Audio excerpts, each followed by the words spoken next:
Hey, this is Dr. Stan and I just want to welcome you to this short course titled Parenting on Purpose.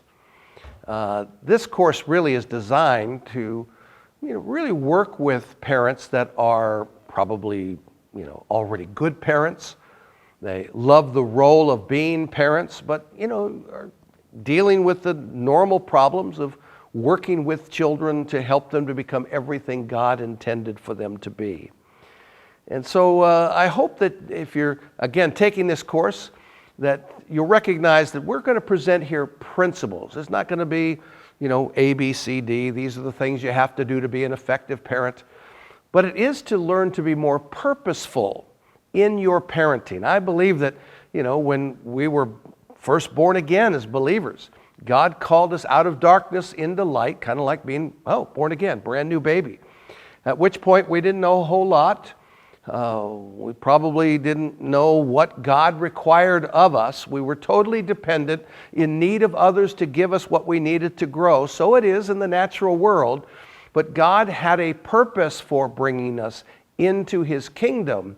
And it wasn't just so that we would have a happy life, although that's a good thing. And it wasn't just to get us to heaven. If that was the case, He probably would have killed us as soon as we were born again. But His goal was to see us fulfill a purpose or destiny. And I believe every child, natural-born child or adopted child in our families, or even foster kids if you're working with them, God has a purpose for them. And that purpose is unique. And so parenting on purpose, which is certainly better than parenting by accident, or by the design that has been built into us, we'll talk more about that, from our family of origin. We need to parent by purpose. So I was kind of thinking about that.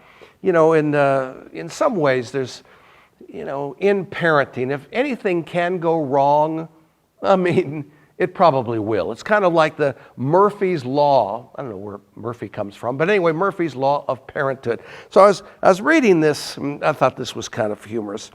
Murphy's Law is if your baby sleeps for 8 consecutive hours, none of those hours will fall between 11 p.m. and 7 a.m. Most parents will say, boy, you're not kidding.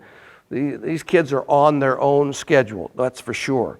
The number of times that your child will ask why, quote unquote, is directly proportional to the length of the book you are reading to him or her.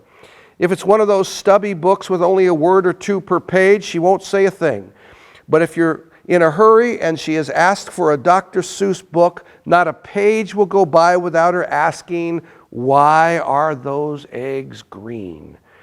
And kids ask why.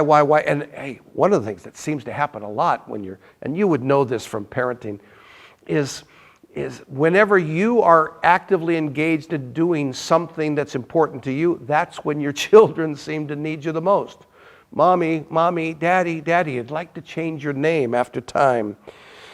The day your new carpeting is installed is the day that your child is introduced to projectile vomiting. That is, of course, unless it's Stainmaster carpet, in which case the child will manage to hit either the sofa or the recliner, whichever one hasn't been properly treated with Scotch Guard. Again, when you finally have your new pastor over for dinner, I like this one, your child will utter his first word. The good news is that his enunciation was perfect. The bad news is the word that leaves his lips is the worst word you can imagine. Well, I hope that hasn't happened to you, but I know it's happened to a lot of folks. Just when you convinced your pastor that your child didn't know what they were saying, the kid will utter the second word of his life. The good news is it's not the same word as the first one. The bad news is it's worse than the first one. It's the worst one that you could ever imagine. Well, the fact is, kids say strange things, do strange things. If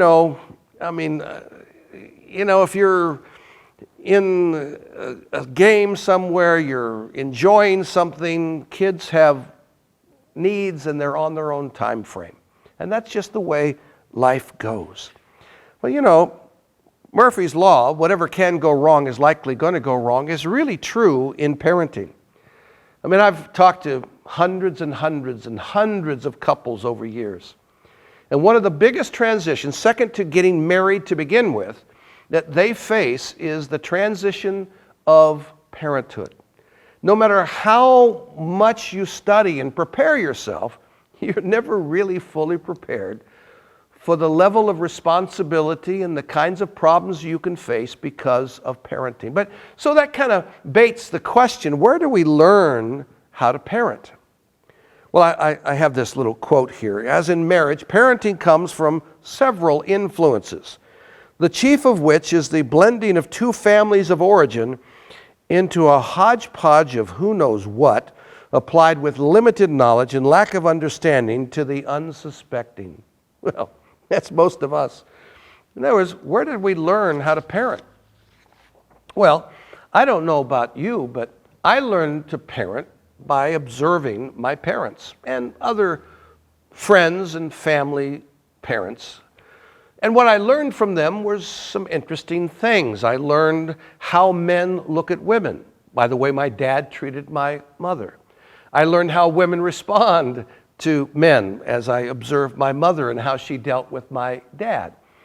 And all of us have had those kinds of parental influences. Now, because we're, kind of like the frog in the kettle, where the heat of family life is kind of just bubbles and bubbles and bubbles until you're cooked. Well, eventually, by the time you're 18 to 25, whenever you finally do get married, you've lived in that kind of environment for all of those years. And so the parenting style, the expectations, the rules of the family, etc., that you feel are normal are only that way because it's what you know.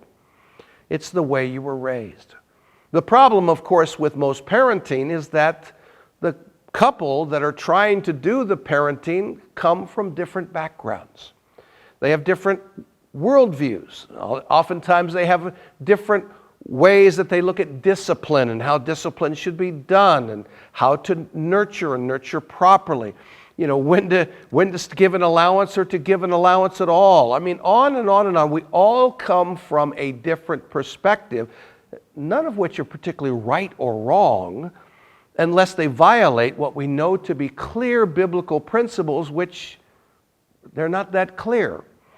And there's not that many biblical principles to look at. But the reality is, we rarely do we consciously look at what the best practices would be in regards to our parenting, or what the outcome should be from our parenting. Parenting is an activity, if you will. It requires action. It requires energy. And thus, most good, healthy parenting is hands-on and cannot be accomplished well from an armchair. To sit by and tell your children what to do and command that they live a certain way works as long as you're in the room with them. But once you're gone, they're going to do what they want to do in most cases.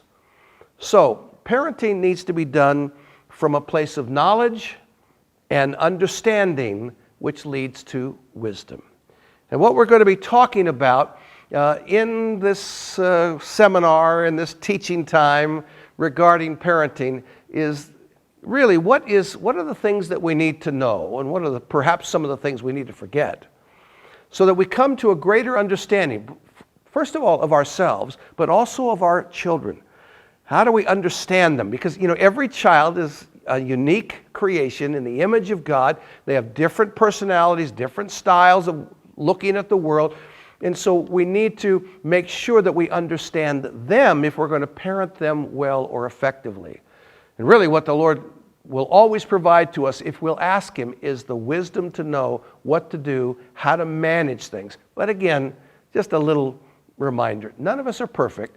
There's no such thing as a perfect parent. And ultimately, if you're going to blame parents for how kids turn out, then the worst parent that's ever existed would have to be God. Because look how messed up His kids are. So, we're not here to blame. What we're here is trying to learn what the principles are and be able to apply them effectively in your family life. Hey, so next time we're going to talk about what is healthy parenting. And I'm just so glad you're joining me in this journey.